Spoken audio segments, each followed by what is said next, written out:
And welcome back, everybody, to another episode of the Always Pressing PGA DFS podcast.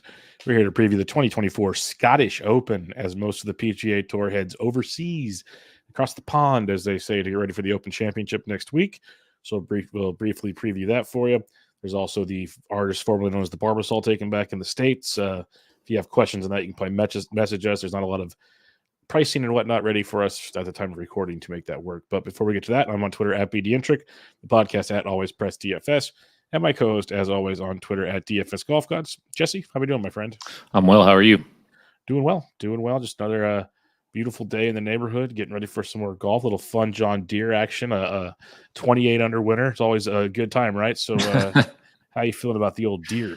Yeah, it's not fun when your lineup has a bunch of guys miss the cut, and it's where I was at, so I didn't really pay much attention. Did bet Aaron Rye, had a chance there, but obviously Davis Thompson pretty much blitzed everybody and took it home. Yeah, Davis Thompson went. I thought he might slow down at some point. No, there was none of that. So he took care of business in a big way and ran away with it, as you said. So it was interesting. Aaron Rye, second straight week, was in contention and fell apart towards the end. Sung Jae played pretty well till Saturday, and then kind of just putted around. Any other takeaways from the John Deere? As it was interesting. I think it's time to find a new venue. I mean, not a fan of TPC Deer Run. No, I mean the cut's 5 under, so you have to be 5 under or better. And then there was two guys. There's one guy shot 59 the first day, and another guy shot 60 or 58, or 61 or whatever it was. Just absolutely just bullshit course, in my opinion. It's just not fun to watch, man. It's a Corn Ferry Tour. That's what we're watching. We're watching the Corn Ferry Tour. Yeah, pretty much. It's the way I feel when I turn it on. I'm like, okay, that's where we're at. Gotcha. Sounds good. Yeah. But because even I had 2 6-6s and that a little better than min cash, and they had Davis Thompson in them, by the way. So it didn't matter because it was a DK birdie scoring machine. So yeah, we'll see where it goes along those lines. But I guess more importantly, did you see who the 2025 U.S. Ryder Cup captain is going to be? Yes, Keegan. Yeah, which interesting. Yeah, I don't think it's a bad idea. I mean, can't be worse than Zach. No, it can't be worse than Zach. That's 100% correct. Keegan come from his experience of having been snubbed because of basically politics. I don't think he's going to play that. So, no. But I think it would be funny if he selected himself to play. Well, I'm just looking forward to the whole, like you said, he was the victim of the friendship game. I'm just going to say Spieth, JT, Ricky better start playing some golf because I don't think Keegan's going to throw that olive branch out the same way on that. Right. One. So that could be fun, which could lead to a cool team. We could have a fun new team of these up and coming stars that could be out there just lacing drives 400 yards like Bethpage Black and having some fun with it. So. Yeah. Because at first on Monday morning, it sounded like it was going to be Stu Goat, which would have been interesting to me. But seeing Keegan come out of kind of nowhere was a fun one, to say the least. I don't think Stewart would have been a good pick, man. I mean, let's do something different. Let's get a little bit younger. Let's get somebody who's maybe got a chip on his shoulder about it too. So I don't think Stewart Cink would have been a good pick. I think Stu Goat's a good, assistant captain or whatever they call him. Right. Let's go drink some beers and talk about it and figure things out. Right. I think he'd be good at that. But running the show, not so much. So I think Bradley's gonna be fun. Keegan should be good, and just makes I can't wait to see this part of the Netflix show next year. Where's the phone call that says, Keegan, would you like to run the Ryder Cup team? That's gonna be fun. So the Netflix might need 20 episodes this year with all the stuff we've seen. It's gonna be a fun one, to say the least. It's been a weird year again. All right, let's get it. Let's go Scottish Open here, where they've been playing here for about 5 or 6 years, I believe. A couple of years with the in conjunction with the PGA Tour now. So, what do you have for some past event history for us here as we go to the Renaissance Club? Yeah, it's been here every year since 2019, and it's been the, like you said, European PGA Tour event for the last 2 years. Last year, Rory McIlroy was the winner, 15 under, one shot over Bob McIntyre. Bobby Mack. Xander was the winner in 2022, 7 under, one shot over Kurt Kitayama. 21 was Minwoo Lee. This was when it was European Tour only. Minwoo Lee won 18 under in a playoff over Dietrich and Fitzpatrick.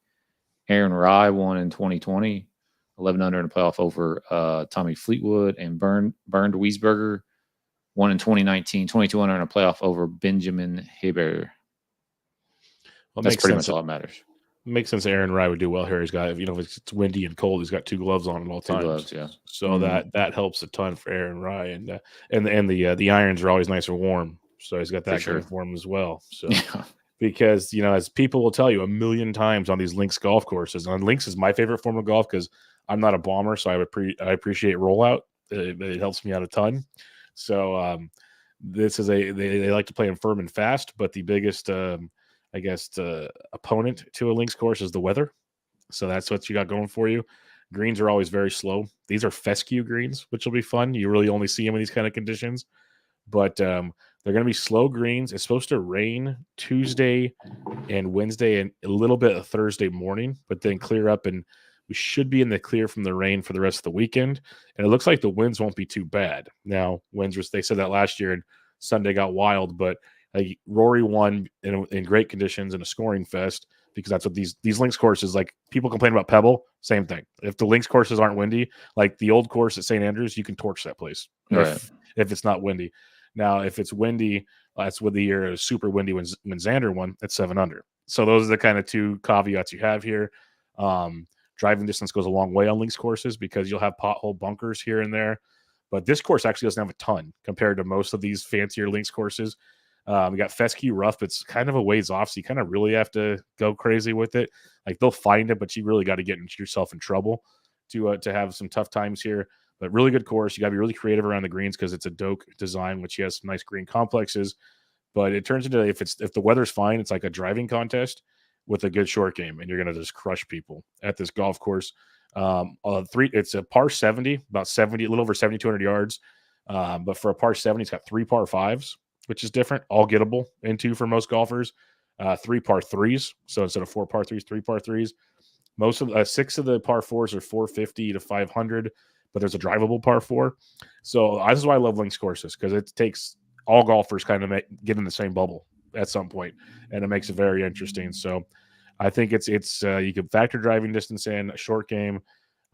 Just if the weather comes up, though, giddy up is the best way I can say it. And we all know our windy guys that we prefer, and we all think we'll have a wave advantage and it can just crush you at these golf courses. So I love this kind of golf. But what do you have for stats here? Yeah, I mean, it's just about it, like you said, it's kind of weather dependent, but scrambling matters always on links courses, greens and regulation, and then the course history. Depending on the weather, you could weight birdie or better or bogey avoidance, and then obviously the course history as well. Yeah, I'm with you. So I have a little bit of all that in my birdie or better, bogey avoidance, just kind of like sprinkling in for anything to look and see rankings to give me an idea of what's going on. I focused on the par 4s, driving distance, and whatnot. But it's going to be a fun one. So let's get cracking at it. Let's talk DK on this one. And we're back up to almost 12K because Rory's back in the field. We have 4 guys at 10K and above. Rory McIlroy at 11.9, first time since we saw him peel out at a major. Xander Schauffele at 11.7, Ludwig at 10.5, and Morikawa at 10.3. How do you assess the top end of the board? Yeah, I mean, obviously Rory, defending champion, coming off the heartbreaking loss in the U.S. Open. I think he's totally fine to play. Xander's won here before and was playing obviously really good golf. Won the PGA Championship a couple months ago. Ludwig is, with the course history, he missed the cut here in his only start, which was last year, but has been playing better of late. And then Morikawa, his course history is terrible, missed cut in 71st, but has been playing really, really well of late. So it's kind of like pick your poison, man. I mean, I would lean Rory, but I think it'll be interesting to see how highly touted and high-owned Morikawa is based on that course history not being very good. Yeah, remember, Morikawa apparently couldn't play links courses at one point and then won the British Open. So I'm with you on that one. I think that's a fun one. I like course history this week for sure. I know with the weather, it can get tossed out the window, but if I see a guy's made a couple cuts here, that at least tells me he can play in both conditions, which I like quite a bit. But yeah, Rory should be the top guy. He's number one in my model. There's a reason he's the highest price guy over the last 24 rounds, first off the tee, first in driving distance, first in par fours, 450 to 500, so on and so forth. He's crushing that, but yeah, should be great. And you'd imagine popular. I love Xander as well at 11-7 coming in. And so probably some of the best form in golf. He's third in my model. So I got no problem with Xander. He's first in this field in putting over the last 24 rounds, which surprised me. Third in approach as well. So that stands out pretty good. But I'm with you. Morikawa is kind of like my dark horse isn't the right word. He's 10,300, so he's expensive, obviously. But seventh in my model, he's still fourth off the tee, second in birdie or better in this field. Driving distance isn't ideal, but again, you don't have to have elite driving distance here. It just helps you get the easier approaches in potentially, but he's great around the green, and he's really good on the par 5 scoring. So Morikawa at 10-3, if he comes in low, and I'm with you on that one, Jesse, that could be a fun one to go to indeed. But with this kind of almost being like a major type field, to say the least, I'm not saying ignore the 10K range because Rory's Xander. They've been playing great. You could almost just double dip into nines and feel pretty good about life. Yeah. And sure. Like we start out with Fleetwood at 99. You mentioned him as a runner-up earlier. We're back on the we're back outside of the U.S. essentially. So Tommy Fleetwood's got a chance to win a golf tournament again. Vic Hovland at 97, Tom Kim at 95, Hideki at 94, Minwoo Lee at 92, and Fitz at 9,000. Plenty of guys to like here. Who are you targeting? Yeah. Fleetwood's course history is really good. 6th, 4th, 26th, and 2nd in the last 3 years. And he's 3 straight top 20s for him, which are all elevated field or majors. So playing very solid golf right now. Tom Kim finished 6th here last year and 3rd the year before that. Coming off a miscut, the Rocket Mortgage, but that was after a second place finish at the Travelers. That was after being in contention for a little while there at the U.S. Open. So he's played these big events very well this year. And then Minwoo Lee has won here in the past. At the time, it wasn't a PGA Tour co-sanctioned event, whatever. But Minwoo, I think he'll be popular. People just love playing Minwoo. He's come off a second place finish at the Rocket Mortgage, played well at the U.S. Open, played well at the PGA Championship. So yeah, I mean, those will be the 3 main targets here with really kind of. I guess I didn't mention Vic Hovland. I didn't realize. I thought he was in the 10K range. I just skipped right over him, didn't I? Yep. I think I would rather have Fleetwood or Tom Kim or Minwoo, but Vic would be my 4th choice of the 6th in this range. Yeah, no, it's a fun range. Like Fleetwood's my number one. I think he's gonna be a lot of people's number one. The course history is huge. He just if it's bad weather, good weather, doesn't matter. He grinds that stuff out. I love Fleetwood, and in major type fields, usually he's a lot cheaper than this. So at least you have to pay for him here, which is great. But like 11th on the par 4s, 450 to 500, 12th in birdie or better, 19th in opportunities gained. Like he just 10th in approach, does a little bit of everything. So I like Fleetwood quite a bit. I love Tom Kim this week. I've been riding him the last few times out. He's 9th in my model. He's 9th off the tee in this field, 4th in opportunities gained, 17th on the par 4s, 15th on the par 3s, 21st on the par 5s. It's just enough. He's played really good at this event. You mentioned the course history. So I like Tom Kim a lot. I'm curious to see where Hideki goes here because I'm always that guy that I love me some low-owned Hideki because I know the bat can go out at any moment. Had a few weeks off. You'd hope things are good. But he's 8th in my model. He's 1st in the field around the green, 15th off the tee, 6th in the par 4s we're looking at here. I love that aspect of Hideki. I didn't play here last year, miscut in 2022. So take for that what you wish. But 23rd at the Travelers, 6th at the U.S. Open, 8th at the Memorial, coming in playing good golf. I'll take my chances with Hideki at 94. And then I got Minwoo at 92 as well. I'd love to click Fitzpatrick, but he's just so all over the place. I hope he does well and I can play him into the Open or show little signs so I can play him a low owned for the Open. But for now, it's Fleetwood, Kim, Matsuyama, and Lee for me. I like this. I think we're on the same page on this one. 8K range, you got Connors 89, JT 88, Harmon 86, Sungjae 85, Aaron Rai 83, Thigala 82, Wyndham Clark 81, and Spieth down to 8,000. What do you like in this range? Start with Connors 89, 19th here last year, 61st year before that, and missed the cut in 2021, but hasn't missed a cut all year. Playing these elevated events very well, and the ball striking is, always there. The putter's always a big factor. Brian Harmon, 12th here last year, missed the cut in 22, but has been showing some signs of playing some pretty good golf. He finished 9th at the Travelers, 21st at the U.S. Open, and then love Aaron Rodgers at 8,300. Obviously, won here in 2020. Since then, it's been 35th and 2 consecutive missed cuts. So not great, but I would argue, and I don't know anybody who could argue against me, that he's playing the best golf of his life probably right now. Being in contention the last 2 weeks on tour, is going to help. And then going to a place where he's already won, it's got to be a good mental. It's just got to be good mentally for him. It's the best way to put it, probably. Nope, I'm with you on Aaron that. Rodgers would be my number one in this range for sure. Yep, I like it. I love me Connors. Anytime it's in a, get it in the fairway, have an approach game. He's second in the field in approach, fifth in opportunities gained over the last 24 rounds. Plays par fives very well. Course history here is not horrible. We saw him put up a 19th and a 61st, so he's got better the last year, especially in the good scoring conditions. So I like some Corey Connors. JT, I'll keep going with 17th in my model. I think we've talked about him most weeks when it comes to JT because he's that guy. It looks like he's getting close. Like 5th at the Travelers, missed the U.S. Open, 33rd at the Memorial, was playing well coming into that as well. We've seen improvements. 60th last year here with the missed cut, so maybe that gets people off with the course history knowledge.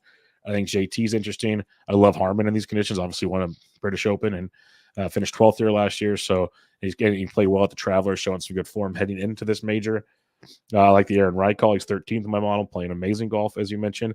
But I'll give Sungjae, I'll just keep looking at Sungjae here. He's 14th in my model, 17th off the tee, third in birdie or better. That's one thing I love. He'll always give himself chances. He's 10th around the green, which is very strong. In this field, he's missed the cut here twice. That doesn't bode well. But it's a guy that feels like he's coming in good form. 12th, third, missed cut, 8th in his last 4 events. That's pretty solid at 85. Maybe he's just not a good links player overall, but with a guy with an iron play like that, I'd like to take my chances on what's going on there. And, good old Thrillcock's on the back and show him how to hit a stinger if he has to. So that'll go pretty good. And then Wyndham Clark, if it's going to be windy, the people make the joke, windy C, but he actually plays really freaking good in the wind. So that's slightly intriguing to me. Clark's coming in here the 25th and his 16th at this golf course, 81. So he's played well here in his 2 events. Finished 9th at the Travelers, so he finished before his 2 weeks off in good form. It says miscut at the Memorial, 56 U.S. Open, 9th at the Travelers, though. Now he comes over to a place where he can, he won LACC, Linksy style course. He's played well on these kind of courses where he can let things run and then and let the ground do the work for him, essentially. So I think Wyndham Clark at 81 could be a fun one as well. 75 to 79, we got Thompson, McIntyre, Homa, Straka, Benion, Seabez, Siwoo, Kim. Who do you like in this range? Start with Davis Thompson at 79. Obviously, coming off a win, second place the week before that, 9th at the U.S. Open, so 3 straight top 10s for him. I don't know if the PGA Tour could schedule any better. You wouldn't have to fly from Illinois all the way. You'd have a little bit of a shorter flight from Boston if we had somebody who knew how to schedule some shit. But obviously the form is there. He's never played here before. Been on, finished 3rd here last year. Come off a miscut at the U.S. Open, but was playing some pretty solid golf before that. And then Sepp at 76, miscut here in 2022. Didn't play here last year.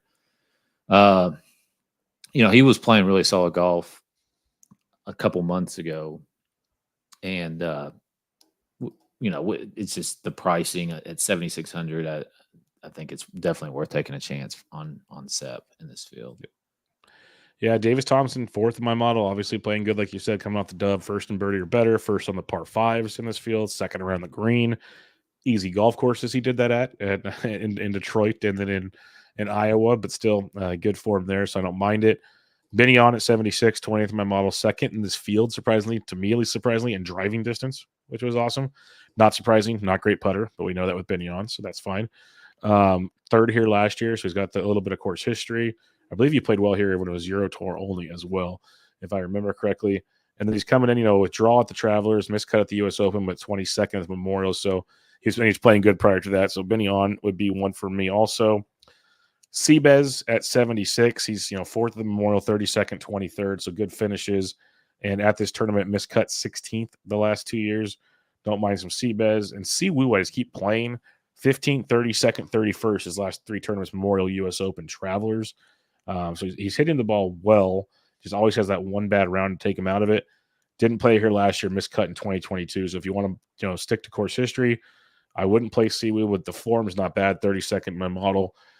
Striking the ball very well. It's putting, obviously, for Siwoo. That is destroying him as usual. So I think he can be a nice low-owned tournament play if you need one. 7K to 74, you got Noren, McCarthy, Scott, Mitchell, who's still second in my model, Billy Ho, Dietrich, Hoagie, Fox, McKibben, and EVR. Yeah, I mean, Keith Mitchell at 7,300. I guess just the stats are really that good. Miscut in 36 the last 2 years at this event. 18th last week. Miscut the Rocket Mortgage 10th Canadian. So he's playable. But I mean, I'd rather probably go to Thomas Dietrich at 7,200. He's not missed a cut here since 2019. Finished second in 2021. 5 straight made cuts on the PGA Tour. And then Ryan Fox, excuse me, 12th here last year. 47th, 44th, the 2 years prior to that. He's just been playing mostly on the PGA Tour and in these big events. He's been making the cut. He didn't do great at the PGA Championship and the U.S. Open, but 17th last week at the BMW International, which is a Euro Tour event. So I do like him. I'm not a huge fan of this range, but Dietrich and Fox are the two that I would focus on. I have Dietrich and Fox as well. I really like Dietrich this week. Really, really do. And I agree with the Fox played well. He's played in Europe last weekend, so don't hate that. Hoagie at 71. He's 11th in my model. First in opportunities gained over the last 24 rounds, 10th on the par 5s, 18th on the par 4s I'm looking at. Obviously a great approach game.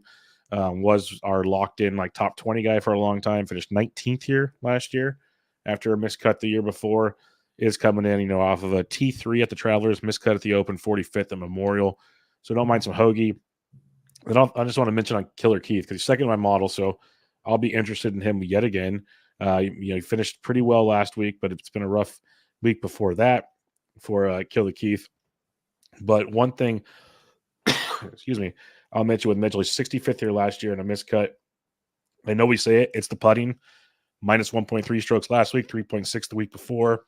He gained 10 strokes tee to green last week. It's bad, really, really bad. But don't mind that. What do you like in the 6K range, Jesse? Get you a little drink of water there. Yeah.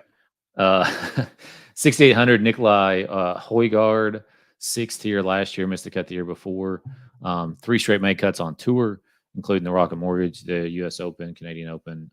Best finish there was 35th, Canadian Open. So not great finishes, but I think he's fine. Ewan Ferguson. So we're starting to get in some mostly Euro Tour guys here, but 12th last year, 61st the year before, and 30th in 2020 at this event, coming off a win at the BMW International Open, and hadn't missed a cut really all year. He withdrew from the European Open, but had missed a cut all year before that. So playing very solid golf. Jordan Smith at 6,600, 12th here last year, 24th the year before, second last week at the BMW. Sebastian Soderberg, made the cut the last 2 years at this event. His last event was the Scandinavian Mixed on the DP World Tour there. Finished second in that event. Has a couple of their top 5s this year as well on the DP World Tour. Nakajima at 6,300. Never played here, but 20th and 6th in his last 2 Euro Tour starts. Sam Stevens at 6,200. There's another guy, never played here, but 3 straight make cuts on tour, and has just been playing really solid golf. He's not been playing these bigger field events, mostly the kind of smaller Oppo field type shit, but Sam Stevens. And then Lee Hodges finished 12th here last year. Made the cut last week, finished 77th somehow, shot over par at that golf course, which I didn't think was possible for a PGA Tour player. However, the course history there, finishing 12th here last year. And he's been playing pretty well coming into this event. He didn't miss a cut to Rocket Mortgage, but before that had made about 6 cuts in a row. So, yep, that's where I'm at. Yep, no, we're on a lot of the same players here because I think we're both kind of looking at course history and just overall play. Nikolai Højgaard, I have circled at 68. Ewan Ferguson, you mentioned at 67. So there's a lot of fun guys like Jordan Smith. He's going to be very popular because he's a great links player. He's actually 21st in my model. You mentioned his recent form, so he's very solid as well. Ben Griffin at 66, he's 15th in my model. Good week last week for Ben Griffin as he finished 5th at the John Deere, 31st, 67th over last week, 2nd at the Canadian as well. But just coming in really, really good form there for Benny Boy. He finished 25th here last year in his debut. So I like that as a pivot off of Jordan Smith. I think Jordan Smith's the better play. He's used to these courses, but Ben Griffin could be a nice pivot off of Jordan Smith. Seamus Power at 64th. He's 18th in my model. He's another guy I'd like to take a chance on here. 17th last week at the Deer, 20th at the Travelers, 27th at the Memorial. So some pretty good finishes there for Seamus Power. And in this field, he withdrew last year, his first attempt to play here. But I don't mind going back to Seamus. Cam Davis at 63 or 62 is another one I look at because it's a guy that we know can spray it all over the place. If it's not as penal here, that could be intriguing. Kevin Yu is somehow 6th in my model. That terrifies me. Just going to throw it out there right now. Not sure what's going on there. Miscut here last year in his only chance at this tournament. Sam Stevens, I like. Same reason you mentioned. Andrew Novak, 22nd in my model. $6,200. Novak last year did not play. He played in 2022 and missed the cut. But looking deeper here, 7th last week, 20th the week before, 14th at the Canadian. So 3 top 20s in his last 3 times he's teed it up. So that looks pretty good there for Novak. And Thorborn Olsen, he's 84th in my model at $6,000. He's more of a course history, 25th and 30th the last 2 years. So I don't mind him as well. So some nice 6K options.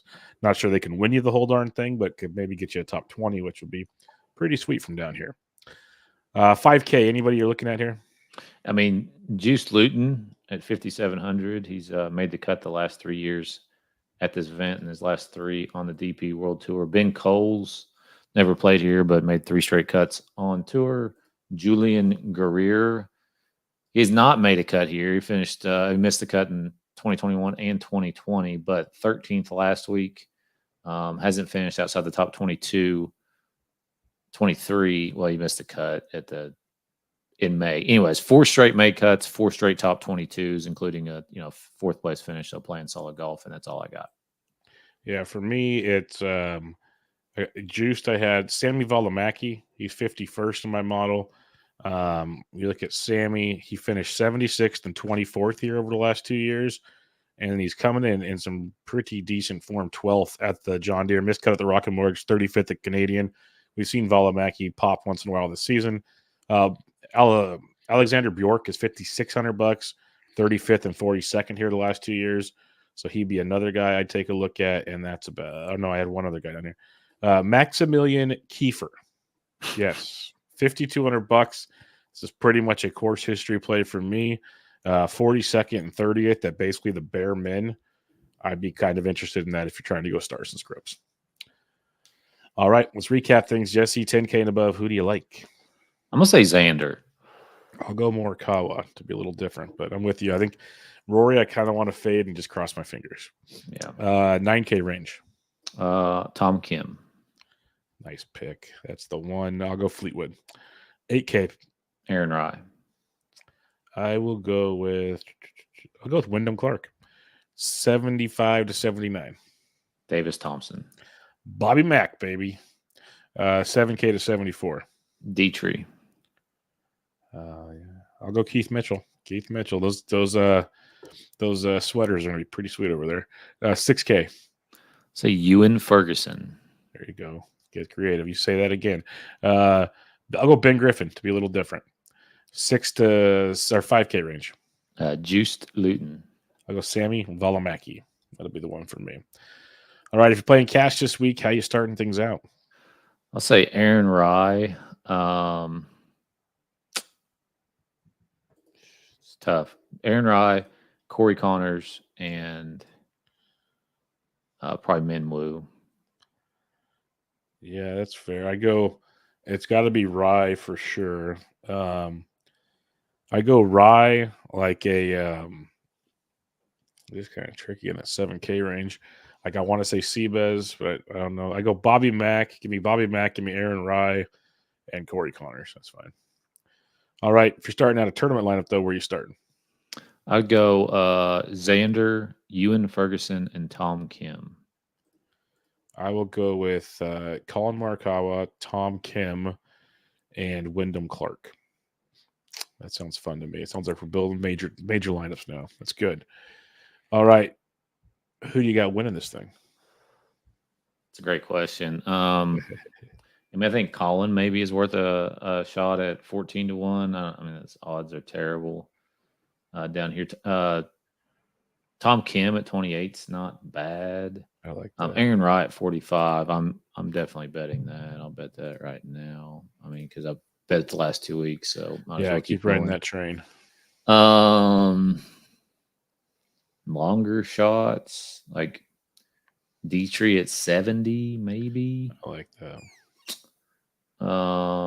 Yeah, I don't know anything past that. You got any top 20s you like? I like Dietrich at plus 260, the top 20. Dietrich, okay. I think you could ride the Hoagie train if you want, but I'd go deeper. Keith Mitchell at plus 320. I'd be willing to take a chance on that for the value there. Jordan Smith's plus 350. That seems kind of good for a dude that likes playing this kind of stuff. That's interesting. I'm trying to find like another longer shot. Like Ben Griffin's plus 400. Don't know if I'm in love with that. Justin Rose is plus 450. Like Rose probably has more links course experience than most of this field combined. It's true. It's a good point. Just to grind it out if it gets nasty to like a top 20 at plus 450. I'm tempted to check his just top 40 for now. Let's see. What's Rosie at plus 40? He's plus 130 at top 40. Like, that's not horrible odds, folks, for a guy of his stature. I know he's not the Justin Rose of old, but we're talking, just a dude that knows how to get around these kind of tracks. So I think that's kind of appealing, to say the least. And then if we want to go, it's just a crazy long shot here. Alex Fitzpatrick's out here at plus 650 to top 20. If you're feeling frisky, just gonna throw that out there. I wouldn't go too crazy, but it's interesting. But yeah, it's a top heavy tournament. It's got that kind of vibe to it, but it's fun. So before we head out though, Jesse, you have a tournament kind of in your backyard. Whereabouts? Yes. Sort of. Definitely close enough. It's the last event at the artist formerly known as the Barbasol. I have not had the luxury to look up too much on that tournament today, but you said you placed a couple bets. I did. So what do you like for the ISCO? What is ISCO anyways? No idea. Okay. Zero clue. Well, that's stupid. Gotcha. Yeah. What do you have for the ISCO championship, which for people out there, Luke Clanton, the amateur, is the clubhouse leader at plus 1,000. Michael Thorburn, who's basically an amateur as well, plus 1,800. So that tells you Carson Young is plus 2,500. That tells you where we're at, folks. It's ignorant. I bet Neil Shipley at 40. I bet him last week and mushed the hell out of him. Joel Dahman at 55. Yeah, saw that. He's down to 40 on DK now. Like, that's awesome. Yeah, that's great though.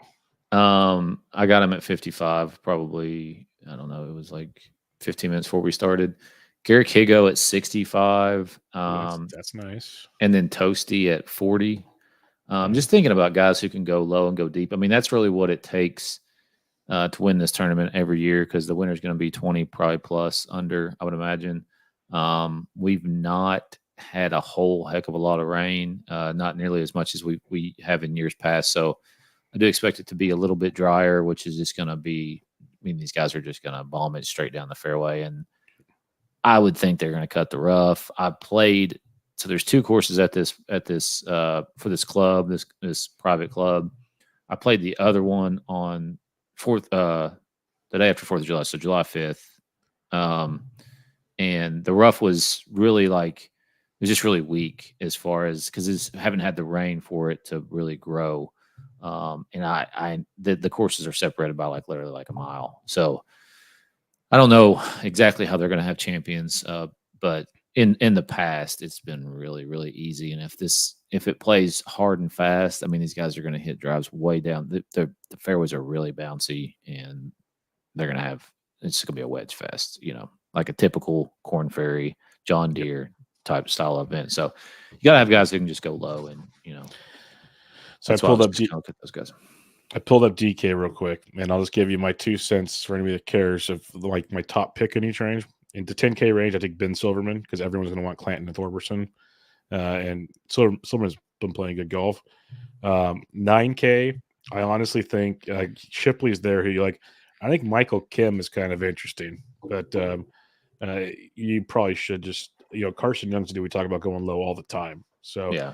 that's a fun range. 8K, I'm always a Joel Dahman guy through and Dahlman will through. he's going to be like So 30% strong. owned, didn't he? Yeah. He should. It feels But like I he mean, should be. yeah, He should I be. agree. But then it gets a fun range because like Harry Hall, we've seen go low on these birdie fests. Dylan Wu And has he gone played really well low on last these. week too, I think. Yeah, finished 12th. Hall did play really well. Cheston Hadley played well last week. Sam Ryder's down here. He almost won the Farmers a few years ago, for Christ's sake. Like Joseph Bramlett's here. It's the 8K range is wild. Grayson Sig even. Skins has been playing great golf lately. He's $8,000. Yeah. Oh my god. I mean, it's a loaded field this year. For this type of field, yes. I know you're tongue-in-cheeking it, but it kind of is. Like Troy Merritt, Toasty, Alex Smalley in the 7K range. Kazire's down here. Holy shit. I don't even want to get to the 6. I'm going to cut it off there. But, wow. I always say I care more about the alt events because like I do like those kind of just out of nowhere shit. But DK puts out such horrible tournaments. It's like, yeah, it's so bad. Like, what am I wasting my time on right about now? Right. But, okay. We'll wrap it up there before I go down even more rabbit holes that no one cares about. Final thoughts on the Scottish Open, because folks, remember it's in Scotland. So like Wednesday night is when shit's going down. Keep that in mind. And next week we have Royal Troon for the Open Championship, the British Open. Yep. Looking forward to that for sure. The Scottish Open is always a good tournament though too. So yep. It's fun to get at something a little bit different than the copy and paste PGA Tour events that we have every week. 100%. So I'm looking forward to it because at any moment when that wind picks up, we'll see who's really tough between the ears. It'll be fun. So I'm looking forward to it and see where it goes. But for now, check out Jesse on Twitter at DFS Golf Gods, the podcast at Always Press DFS. I'm at BDentric. Until next time, this was your 2024 Scottish Open preview. Catch y'all later.